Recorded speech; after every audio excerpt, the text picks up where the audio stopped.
ओम नमो भगवती वासुदेवाय नमो नमस्कार बंधुगण आपण मानकु आम यूट्यूब चैनल को स्वागत। बंधुगण आज भिडियो आम आपण मानकु कहबा पई जाउछु आगामी ए 6 दिन आपणकर किपरि साब्यस्त हेबो केउ प्रकार आगामी ए 6 दिन को आपण माने प्लानिंग करिवे ता सहित जदि आम विशेष भाव में आपण मानकु कहबु केउ सब जिनिस रे आपणकु फायदा हेबो केउ सब जिनिस रे आपणकु सावधानता अवलंबन करबाको पड़िबो आपणकर लव लाइफ किपरि रहिबो क्यारियर किपरि रहिबो बिजनेस आउ व्यापार किपरि रहिबो एवं स्वास्थ्यर महत्वपूर्ण इनफॉरमेशन मध्ये आमे आपण मानकु देबु। आउ ए वीडियो शेष रे आमे आपण मानकु गोटे उपाय विषय मध्ये कहबु जहा द्वारा आपण ए दिन को आहुरी अधिक शुभ और मंगलदायक करि परिबे। तेणु आगो को वीडियो आरंभ करबा पूर्व आमर आपनकु रिक्वेस्ट जदि आपण आमर ए चैनल ले नुआ आछंती चैनल को सब्सक्राइब करंतु सांगरे नोटिफिकेशन बेल को मध्ये ऑन करंतु जहाद्वारा समय समय नुआ नुआ वीडियो नोटिफिकेशन आपन को मिलिबो। आसंतु जानिबा किपरि रहिबो आपणक पई ए 6 दिन जदि विशेष भाव में आमे आपण मानकु कहबु सबुठारु प्रथमे कि ए दिन रे कोन आपणक पई विशेष रूप रे पॉजिटिव रहबाकू जाउछि। जदि कहबा विशेष भाव में ए सब दिन रे किछि राजनीति लोकंक सह साक्षात आपणक लोकप्रियता को बढ़ेइबो ता सहित जन संपर्कर दायरा मध्य आपणकर विस्तृत हेबो। संतानक तरफरु तांकर क्यारियर को लेकिन ए दिन रे कोनोसी शुभ समाचार मध्ये आपणकु मिली पारे। आपणकर सिद्धांतवादी दृष्टिकोण समाज एवं धार्मिक स्थल रे विशेष रूप रे आपणकु समाजजनक उपाधि प्रदान करिवो। यह सहित धार्मिक एवं आध्यात्मिक गतिविधि रे आपणकर महत्वपूर्ण योगदान रहिबो। प्रॉपर्टी संबंधित कौनसी अटकी कार्य पूरा हेबार विशेष रूप रे संभावना रहिछि। ए दिनर समय आपणकु भल खराबर स्थिति प्रदान करिवो ता सहित भाग्य एवं संतान संबंधित कार्य रे मध्य आपणकु विशेष रूप रे सुविधा प्रदान करिवो। आपणकर विवेक एवं आदर्शवादी स्वभाव आपणक पई महत्वपूर्ण उपलब्धि को आनिकी प्रदान करिवो। ए दिन रे ग्रहर स्थिति आपणक पई काफी संतोषजनक रहिबो। जो माने आपणकर खिलाफ रे थिले सेही लोक माने आपणक सपक्ष को आसीबाकू जाउछंती आउ संबंध रे मध्य काफी सुधार आसीबो। सबु कार्य आपणकर शांतिपूर्ण रूप रे सुलुझिबो ता सहित भावुकता कारणरू आपण बेमारिक दृष्टिकोण रे सहायता मध्य प्रदान करिवो। आपणकर सकारात्मक एवं संतुलित भावना आपणकु आगकू बढ़ेइबा एवं निजर कार्य को सुचारू रूप रे संपन्न करिबारे सहाय्य सहयोग प्रदान करिवो। घरे कौनसी धार्मिक उत्सव आयोजन विशेष रूप रे ए दिन रे जोग बनुछि। आपण पुणी थरे निजे निजकू ताजा बोली अनुभव करिवे ता सहित अटकी थिबा बड़ धरणर पेमेंट आपणकर मिलिबा कारणरू आर्थिक स्थिति रे मध्य काफी टाइम पर्यंत आपणकर सुधार आसीबो जहा पई आपणको बहुत खुशी मिलिबो एवं आपणकर मन मध्य बहुत ही प्रसन्न रहिबो। आसंतु जानिबा ए दिन रे आपणको पई कोन नेगेटिव रहिबो। कौनसी प्रकार उधारी ठारू आपण दूरी रुहंतु। धन लेण देण संबंधित कार्य करिबा ठारू छलना बा धोकार आपण शिकार मध्य होई पारंती। कौनसी भी कार्य करिबारे अधिक भाबी चिंती निजर टाइम को लगांतु नाही।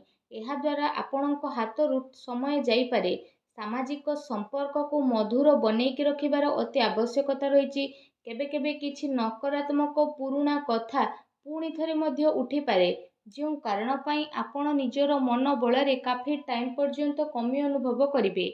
निजर स्वभाव को पॉजिटिव बनैकी रखंतु। एहा सहित ए कथार मध्य आपणकु ध्यान देबार आवश्यकता रही कि आपणकर सरल स्वभावर किछि लोक माने भूल फायदा मध्य उठाई पारंती जहा पाई जदि कहिबा आपणकर मनर स्थिति किछि विचलित मध्य होई पारे। अन्यर प्रॉब्लम को सुलझेबारे आपणकर केते सारा महत्वपूर्ण कार्य मध्य अटकी पारे।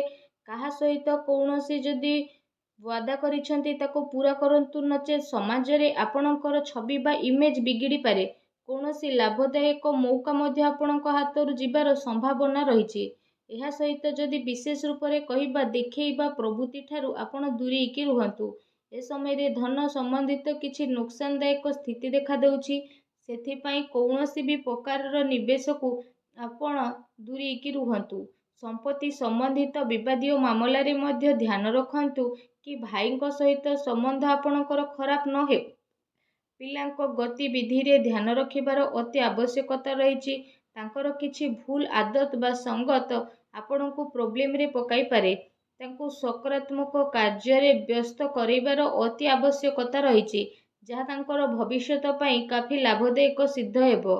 ଆସନ୍ତୁ ଜାଣିବା ଏ ଦିନରେ ଆପଣଙ୍କର ଲଭ୍ ଲାଇଫ୍ କିପରି ରହିବ।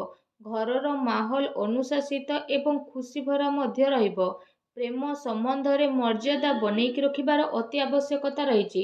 ଆପଣଙ୍କ ସମସ୍ୟାକୁ ସୁଲଝାଇବାରେ ଆପଣଙ୍କର ଜୀବନସାଥୀ ଏବଂ ପିଲାଙ୍କର ପୁରା ସହଯୋଗ ରହିବ, ଯାହା ପାଇଁ ଆପଣଙ୍କ ଆତ୍ମବିଶ୍ୱାସ କାଫି ଭଲ ରହିବ। ତା ସହିତ ଅତି ସମ୍ପର୍କୀୟଙ୍କ ସହିତ ମେଳ ମେଳାପ ଏବଂ ବୁଲାବୁଲିର ଆପଣଙ୍କର ପ୍ରୋଗ୍ରାମ ମଧ୍ୟ ବନିପାରେ, ଯେଉଁ କାରଣ ପାଇଁ ଘର ପରିବାରର ବାତାବରଣ ଖୁସି ଭରା ଏବଂ ଶାନ୍ତିପୂର୍ଣ୍ଣ ରହିବ। ଆସନ୍ତୁ ଜାଣିବା ଏ ଦିନରେ ଆପଣଙ୍କର ବ୍ୟବସାୟ ଏବଂ କ୍ୟାରିୟର କିପରି ରହିବ।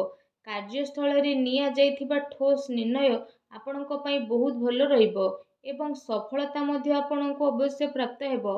ଏ ଦିନରେ ମାର୍କେଟିଂ ତଥା ପେମେଣ୍ଟ କଲେକ୍ଟ ଭଳି କାର୍ଯ୍ୟରେ ଆପଣଙ୍କର ସମୟ ଅଧିକ କଟିବ। ସେୟାର ରିସ୍କ ପ୍ରଭୃତିବାଦୀ କାର୍ଯ୍ୟରେ ମଧ୍ୟ ଆପଣ ଦୂରେଇକି ରୁହନ୍ତୁ। ଆପଣଙ୍କ ସହିତ ଛଳନା ବା ଧୋକାଧଡ଼ି ମଧ୍ୟ ହୋଇପାରେ। ଚାକିରିରେ କୌଣସି ପ୍ରକାରର ସ୍ଥାନ ପରିବର୍ତ୍ତନ ଏବଂ ଚିନ୍ତାର ସ୍ଥିତି ମଧ୍ୟ ଆପଣଙ୍କ ପାଇଁ ବନୁଛି।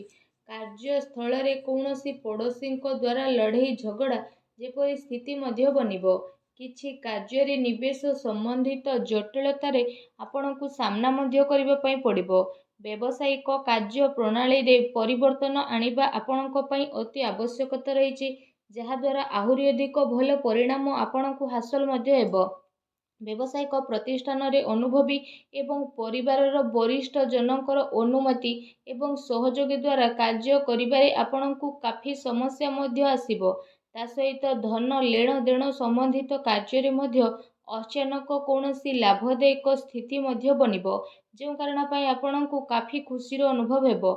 କାର୍ଯ୍ୟସ୍ଥଳରେ ଯାହା ଆପଣ ପରିବର୍ତ୍ତନ ସମ୍ବନ୍ଧିତ ଯୋଜନା ବନାଉଛନ୍ତି, ସେ ସବୁ ଉପରେ ସ୍ଥିତିର ଉଚିତ ସମୟ ଆସିନାହିଁ। ଏ ସମୟରେ ଆପଣ ଅଧିକତମ ଊର୍ଜା ନିବେଶ ସମ୍ବନ୍ଧିତ କାର୍ଯ୍ୟରେ ଲଗାନ୍ତୁ। ବର୍ତ୍ତମାନର ଗତିବିଧିରେ ନିଜର ଧ୍ୟାନକୁ କେନ୍ଦ୍ରିତ କରନ୍ତୁ, ଏହା ଆପଣଙ୍କ ପାଇଁ ବହୁତ ଭଲ ରହିବ। ଆସନ୍ତୁ ଜାଣିବା ଏ ଦିନରେ ଆପଣଙ୍କର ସ୍ୱାସ୍ଥ୍ୟ କିପରି ରହିବ। ଯଦି କହିବା ଏ ଦିନରେ ଆପଣଙ୍କର ସ୍ୱାସ୍ଥ୍ୟ ବହୁତ ଭଲ ରହିବ, କିନ୍ତୁ ଦିନଚର୍ଯ୍ୟାକୁ ବ୍ୟବସ୍ଥିତ ବନେଇକି ରଖିବା ଆପଣଙ୍କ ପାଇଁ ଅତି ଆବଶ୍ୟକତା ରହିଛି।